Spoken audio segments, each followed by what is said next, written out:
بۆ خۆی ڕیتمێک هەیە لە سیاسەتدا کە زۆر جار سیاسیەکان تێ ئەکەون ئەو ڕیتمەش ئەوەیە کە پێی وایە پشتبەستن بە دوژمن وای لێ ئەکا کە زیاتر بمینیتەوە لەسەر کورسی دەسەڵات بەڵام بەداخەوە ئەم ڕیتمێکی زۆر هەڵەیە دواتر دوژمن هەر کاتێک دەست و بازووی خۆی بینی و توانی مەدانێکی زۆر لەو بەشەی کە ئەو هێزە بە سیاست یاخود بەچەک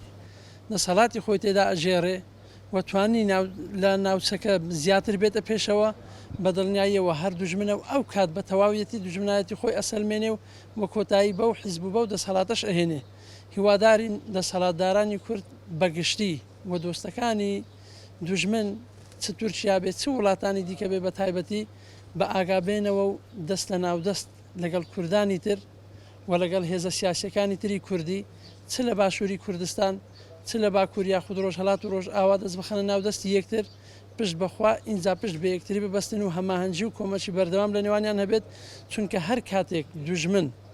وڵاتی تورکیا بێت یاخود هەر وڵاتێکی تر بێت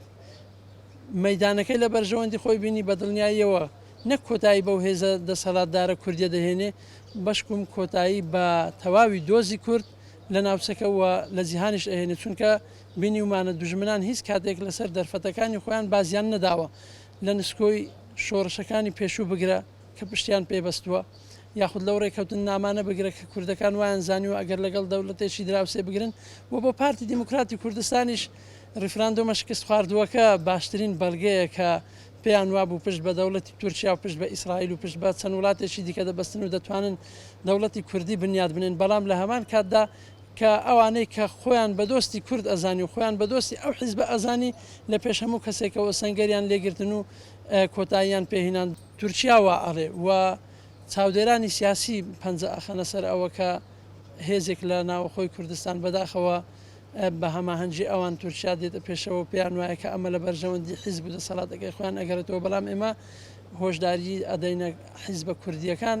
و بە تایبەتیش ئەو حیزبانێک کە پێیان وایە دۆستی تورکن بە ئەوە باش بزانن کە لە کۆتاییدا بە زەریری خۆیان بە تایبەتیەوە بە زەرری کورد بەگشتی ئەشکێتەوە بە تایبەتیش لە باشووری کوردستان کامڕۆ نیمچە سەربەخۆی یەک لێرە هەیە. تورکیا مەبەستی فراوانکردنی سنووری جوگرافیا خۆیتی لەبەرەوەی کوردستان شوێنێکی استراتیجە خاکەکەی زۆر بە پیت و بەرەکەتە هەموو ناوچەکانی مەسەرەن جگەلەوەی کە دوو هاو سنووری بەڵام خاکەکەی بەڕاستی بۆ تورکیا زۆر گرنگ و استراتیجیە و لەوەی بتوانێت دەسەڵاتی خۆی فراوان کە ئەوەی بوونی بەکەکە لێرە ڕاست بەکەکە هەیە بەڵام بەکەکە کێشە نییە بۆ ئەو چونکە ئەگەر کێشەیە ئەتوانێت بە بەلایەنی سیاسی مەسەرەن دابنیشن بە ئاشتیانە بە تەبایی کێشەکانی لەگەر پەکەکە یەکلایی بکاتەوە. زالۆیە لێرە مەبەستی تورکیا مەبەستی ئەوەیە کە هەر لە دێرزەمانەوە مەسەرەن ئەو خەریتەیەک هەیە نەخشەیەکی هەیە جوگرافیایەکی هەیە ئەوێ ئەو پلانەی کە پێشتر هەبووە مەسەرەن هەر لە سەردەمی عوسمانیەکانەوە بێت ئەو سنوورە دیسان داگیر بکاتەوە هەندێک لایەن هەیە مەسەرەن ئاماز و استراتیجی ئەوان مەسەرەن کورد بوون نییە نیشتیمانی بوون یانی بەداخەوە قسەیەکەم مەبەستیانە مەسەرەن پێگەی خۆیان بمێنێتەوە دەسەڵاتی خۆیان بمێنێت و خۆیان بمێنەوە مەسەرەن حکومڕانی بکەن ئەگەر ناخۆی ئەگەر کورد هەمویان یەک دەنگ بن یەک کەڵوێز بن ئەگەر تۆ ڕاستە مەسەرەن چەکی پێشکەوتوت نییە مەسەڵان دەسەڵاتەتەوە نیە عیلاقاتی نێودەوڵەتەوە نییە بەڵام ئەتوانێت و بەلایەنی تر مەسەرەن بەلایەنی دیموکراسی داوا بکەیت بە خۆپیشاندان داوا بکەیت بە یادداشتنامە داوا بکەیت مەسەرەن داوا لە وڵاتانە بکەیت کە هەڵگەری ئەم زاراوەی نەیان ئەم دەستەواژەینە کە دەڵێن ئاشتی دەبێ مرۆڤ بە ئاشتی بژیت یعنی ئەگەر تۆ بێت لێرە مەسەرەن بەرگری